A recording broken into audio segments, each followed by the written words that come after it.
Hello, everyone, and welcome to the 28th episode of the Startup Boston podcast, where I interview entrepreneurs, investors, and influencers in the Boston startup community to uncover actionable advice and stories from their experiences. I'm your host, Nick Dupuy. Today's guest is Maya Rafie, founder of Bistara. Bistara is the first freelance marketplace to hire college students for creative gigs. Maya, a freelance photographer herself, founded Bistara while attending Emerson College and took advantage of an accelerator offered at Emerson.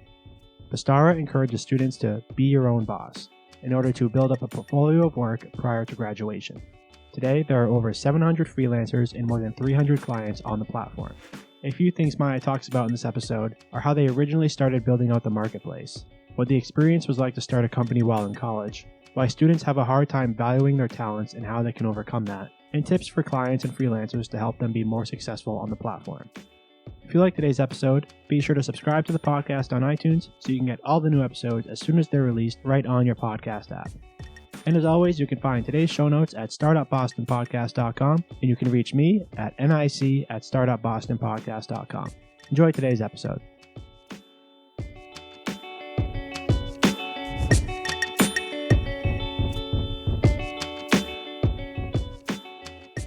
Maya, thank you so much for coming on the show today. Thank you. I'm excited to talk a lot about your experience starting your company in college and about Bistara. Can you tell us a little bit about your background? So my name is Maya and I'm Lebanese French, and I just graduated from Emerson College in a degree in marketing communication. And while I was there, I was very surprised by the amount of students and friends who were taking odd jobs or running errands because they needed to pay their debt or make some money. And I was a photographer. So I started my freelance photography business and was going to live shows for free and, having such a great time with musicians and making money and getting experience before graduation. So I wanted to give that power to other college students. So that's when I created Bistara.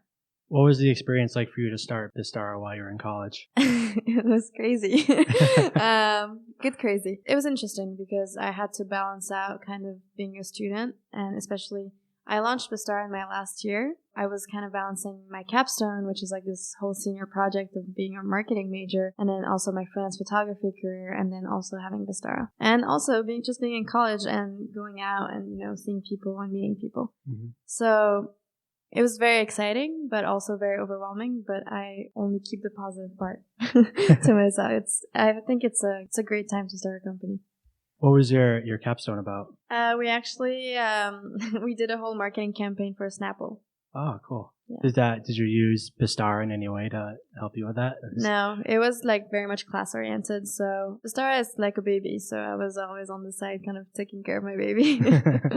Well, first let's start with telling people what it is that Bistara is and what you do. So Bistara is the first marketplace to hire college freelancers for creative gigs. So what we mean by creative gigs is like anything that goes from graphic design, photography, music and audio, video animation, creative marketing, and writing and translation and web development. So anything that a young and flexible upcoming talent mind can do.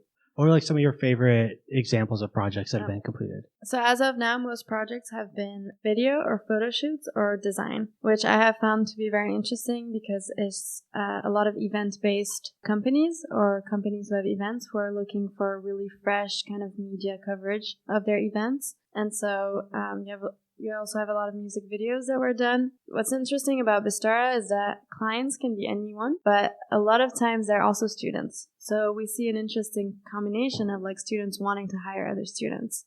And that comes with like the fact that you can really relate to another student. You have the same age and it's, cost effective for you and all that stuff.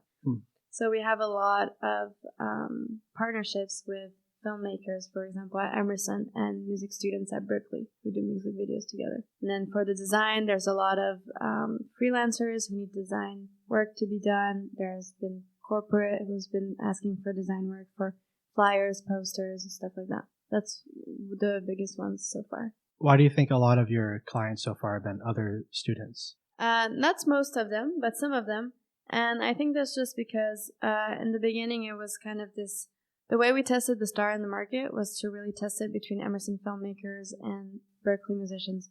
So it kind of created this image around Bistara. I was in the accelerator program at Emerson, and we made more money in the first semester that they gave us by using that model. So the idea was like, okay, a lot of people need freelance work that is young and flexible and cheaper, and also college students are updated on latest technology. So it is not only in filmmaking, it can go far beyond, and it's not only musicians who need it, it's far beyond. How did you go about building the marketplace on Bistara? Did you focus first on finding clients or first on finding freelancers? Mm-hmm. What's interesting is that I kind of had to do the two at the same time. Right now there is more freelancers on the site and less clients, but we're working now on getting more clients, for example, to reach kind of the same balance. But freelancers I would say, was more of something that they were more attracted to the site at first because I was a freelancer myself in college. So by just having my own community and my own network, I was able to, show my friends that they should really get on the site. And then I have this ambassador program where there's a lot of benefits for you to be an ambassador for Bistara in your own school. And that kind of spread the word across the nation. And now we're in more than 100 schools in the US. How do you go about getting a client, say a company, to use Bistara instead of other freelancing platforms that are out there? I mean, there's a lot of other freelance marketplaces, that's for sure, but there's not one that's only curated to look to finding young upcoming talent. The freelance marketplaces that are for college students or hiring college students are only for like running errands or odd jobs. What we do is basically a lot of clients actually come to me. So it's an interesting balance too of like me going to them and then coming to me. Mm-hmm. But it's people who are looking to have fresh perspective, people who are looking to hire students that are not afraid of just like jumping in the dark and like starting something new. And also someone that's not going to be very like conservative in their thoughts and is going to bring something to make the project grow, not just like do the task and then leave. Usually college students are willing to show like a longer long-term impact. We go to them and we show them this is the talent pool of college students. When you sign in, clients can either browse through the freelancer lists and by filter, and you can see their portfolio, you can see their services, or you can go ahead and post a job and then students will come and apply. What would you say to other freelancers who are using other platforms instead of Bistara, college freelancers? How would you try and convince them to use your platform also? I think from experience and from my community's experience, I think it's really hard for college freelancers to stand out in a platform like other freelance marketplaces because you are competing against professionals. Bistara gives you the opportunity to compete against your peers, which is more of a realistic kind of competition for you. And that teaches you, one, to price your services, and to kind of how to stand out with your portfolio in a marketplace to prepare yourself for after graduation. Bistara is also like, we have this kind of educational kind of background as well, where we want to teach you to be your own boss. We want you to get this lifestyle. For me, personally, I believe, and there are facts to support that, of course, but the freelance economy is becoming a global trend. And so college students shouldn't wait before graduation to get on that boat. Mm-hmm. You're there to help them grow their, creative pursuits as well, not just try and do some gigs on the side. Exactly. I want them to do something they really love and enjoy, and at the end of the day, they feel some type of fulfillment. No, I hate it today. Today sucked. You said you launched a year ago. Mm-hmm. So is there anything going back a year that you would have done differently leading to today? I would have slept more. I have this picture of me the night of the launch of Bistara where I'm passed out with a box of like crackers. And it's just like, that's like the whole idea of me launching Bistara. I was so tired.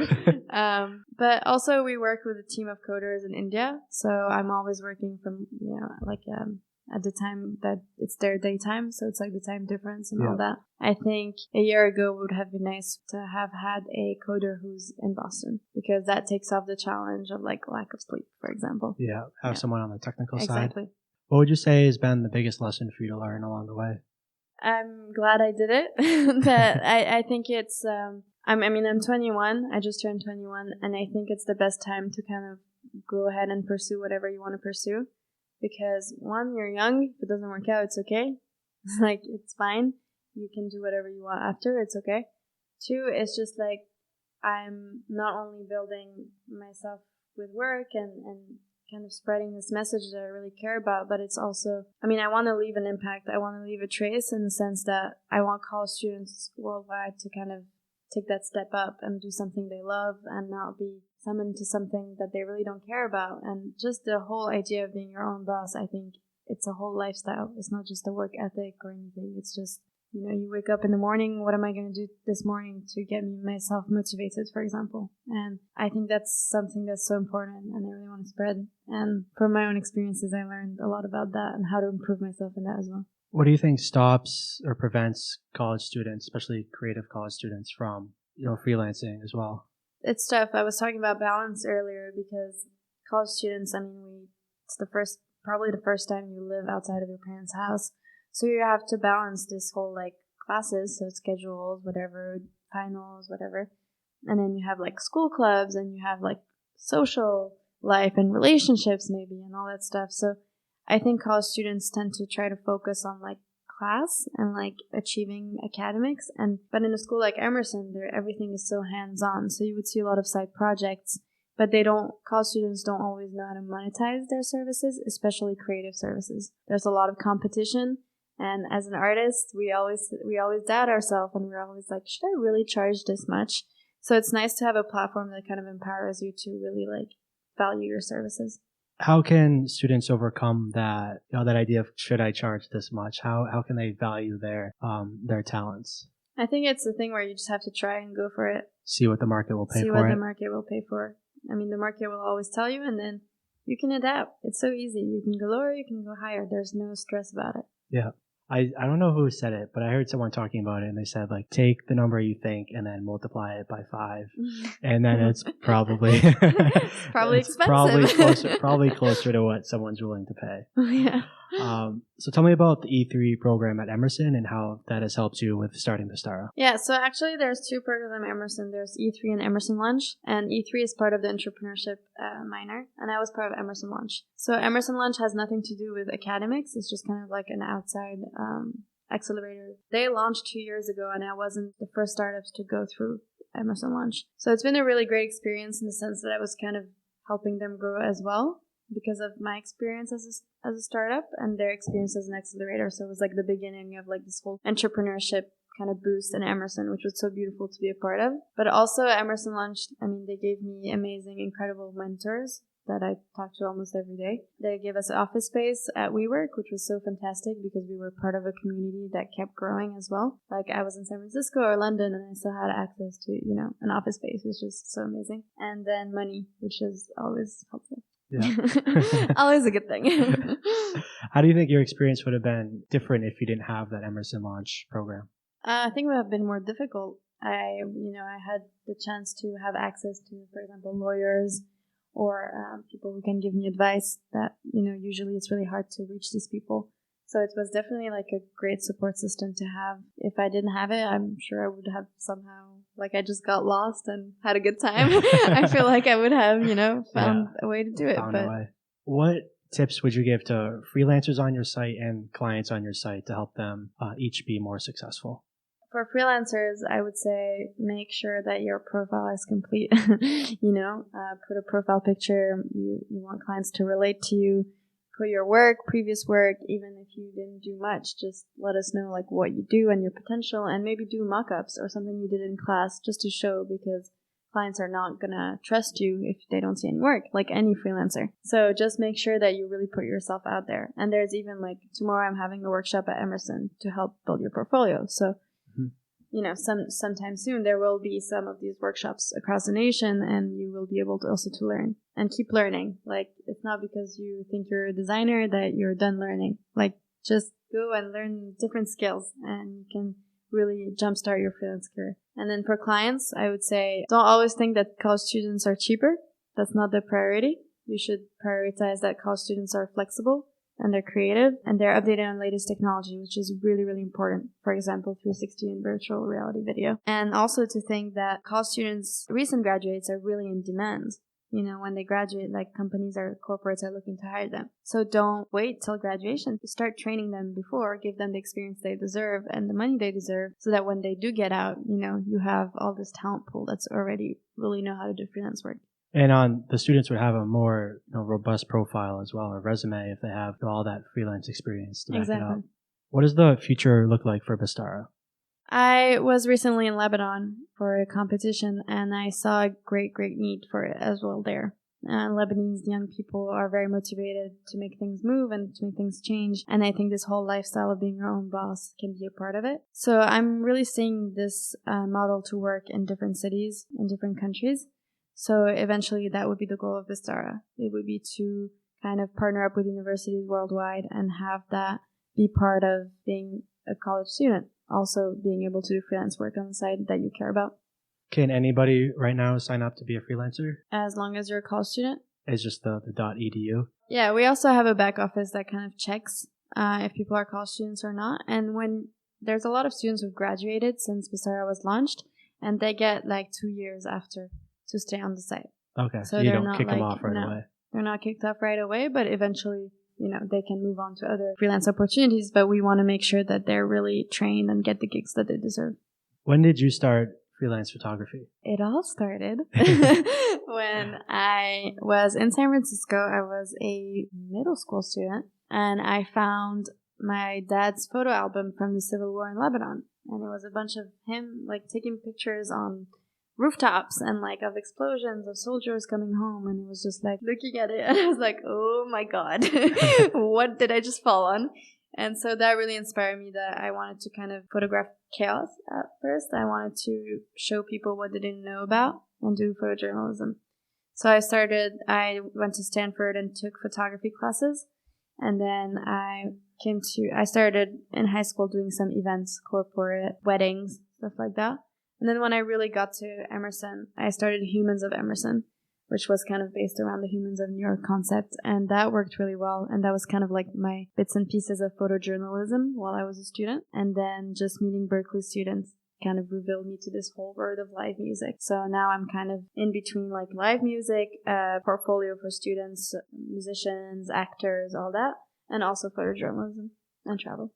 What do you think makes a great photographer? You have to have a good eye, and that's something you have to train. I mean, I have myopia, so, originally I don't have a good eye. But no, what I mean by that is that it's kind of the way you see the world and the way you see things, and it's kind of transposing that into a visual. And I think you can train that by just opening up your mind, listening to new people, having new conversations, understanding new perceptions of the world, and travel. I think that travel is oh my god, it's the best thing ever to train a photographer, to just see what's around and the different colors, different textures, different people.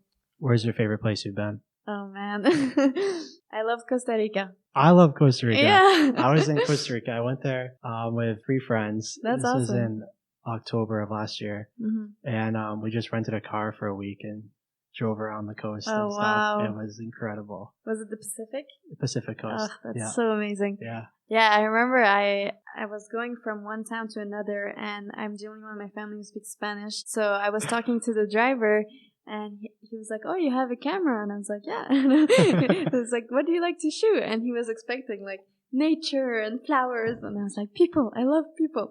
So he turned around and he asked my parents if we could, because I was younger, if we could stop in the town where he was born.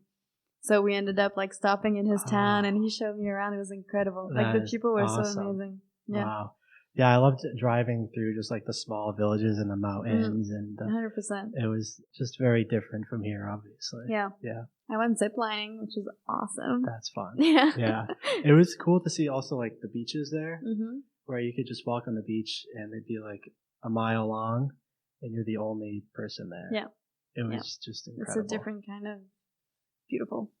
Do you have a favorite freelance project that you've worked on? Yeah, I've worked on a couple. I photographed a musician once a couple photo shoots that opened for Maroon 5, which was cool. That is cool. That was fun. One time I was in Lebanon, and I volunteered a nonprofit called Arc-en-Ciel, and they basically help disabled people get jobs. But for example, here's a more explanation. It's a guy in a wheelchair making a wheelchair for someone else. It was such a beautiful, beautiful project. So I went there and did a lot of photography for them. And that was a story I love to tell, for example. I want to move now into our rapid fire questions. Yes. So it's rapid fire questions, not rapid fire answers. Oh, no. So, what's another startup in Boston that you're most excited about? Trill. What's that?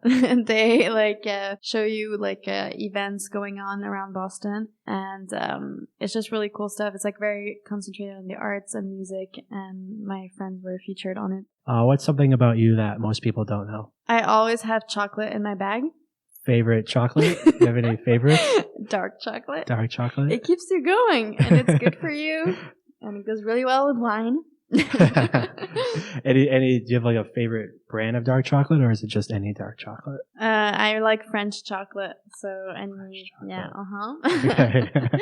Yeah. Who's your favorite photographer? Elliott Erwitt. He's a street photographer, did a lot of amazing, fantastic work, really funny work. He was really into people, but also dogs. So you have a lot of portraits of dogs, and I love dogs, so it's incredible. What are some of your favorite tools that help make your life and work easier? Well, Lightroom, for example, for editing my pictures. Google Calendar is my savior. I use Asana for management. WhatsApp is really good too. Yep. Internationally. Makes my life so much easier. My notebook. I always have a notebook. Every meeting I have, I'm taking notes, and then I write a follow-up email to the person. They're like, nice to see you again. Yeah, I really like to write. So I write a lot creatively, but also just business-wise, it helps me a lot, and having agendas and stuff. Do you have any favorite blogs or books? Book? I'm actually reading a book right now, but it's in French, so it wouldn't matter. But it's a bunch of poetry, and it's a page each, and it just talks about random instance of your life. For example, people at the end of a summer day having cigarettes around a glass of wine, or a little boy in the metro just sitting down looking at a newspaper. And it's just really pretty things about life that you don't particularly pay attention to. What's it called? It's called Les eaux troubles du Mojito et autres belles raisons d'habiter sur Terre, which means the troubled waters of the Mojito and other beautiful reasons to live on Earth. That sounds nice. Yeah, very nice. Just a few final questions here to close out. So the first one is, where can people find out more about Bistara? So Bistara is bistara.com. So the website is on there. And then we have a Facebook page, which is under Bistara as well. In Instagram and Twitter, which is Bistara_. And then we have a bunch of publications around. So if you just Google us, then it'll be easy to find us. But if you ever have any questions, you can obviously email me. And where can people reach you? Maya Rafie, MAYARAFIE @bistara.com. And last question, do you have any parting thoughts, advice, or suggestions for the audience? I think in the past few days, it's important to spread a message of love and unity. And I think everybody should support each other and work together, because we are stronger together. We'll end there. Maya, thank you so much for coming on today. Thank you for having me.